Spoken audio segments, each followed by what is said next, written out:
I have a lot of thoughts on my head in general. So journaling for me really just cleared that stuff out. Because I don't like having this monkey chatter in my money.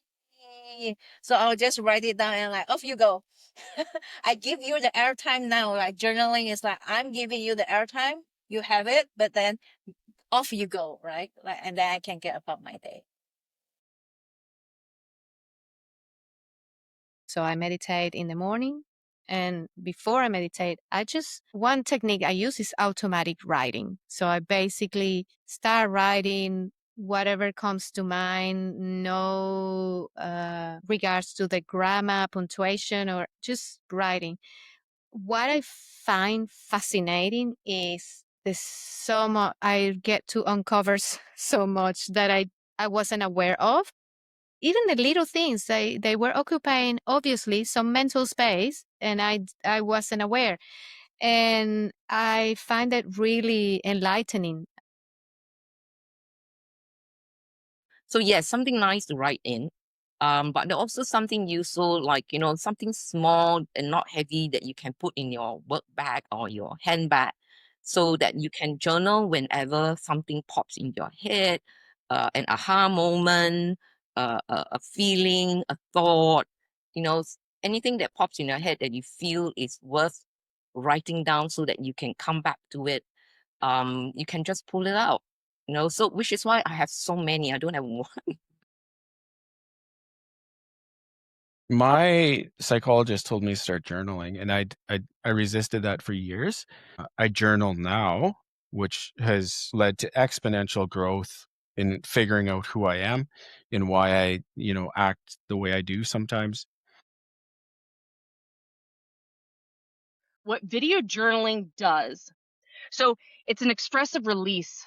It allows you to speak openly. It allows you to process through what's going on in your head and what you're feeling emotionally without any concern of judgment, bias, or anything like that. It's a safe space. Verbally processing things and actually speaking it out loud, it allows us to process through things differently than when we just keep it up in our head and we jumble it around in our head like a bingo ball. Just being in nature and journaling. When I shared about being a bad mom, that actually grew and grew.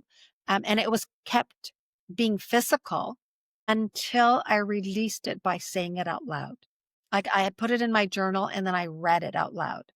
And not at the same time, because I always say if you're journaling, it needs to be free form journaling, which means you just write, put down your thoughts. You don't read, you don't go back. You can read it a few days later to see what you wrote, but you don't stop and read what you're writing. When I read that out loud, that's when it started getting smaller. I journaled my whole travels too. So from day one, I would journal them, and it was kind of a practice that I carried over from COVID. Actually, I started getting more into journaling with COVID.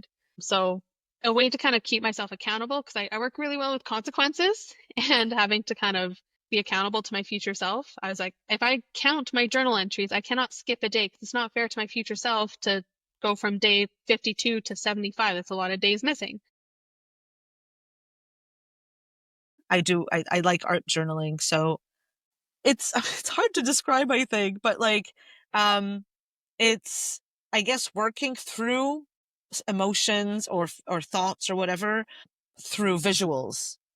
So, like you would in a journal. So you open your journal, you write about something, whether that's how you're feeling or whether it's like how to achieve a goal or, like whatever your prompts are. So it's kind of the same for, I don't draw because I'm not good at it. I don't enjoy it.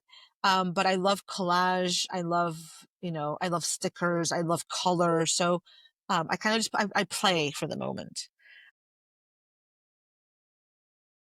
I can open my journals and I've got questions about why am I existing here? Why am I going through this?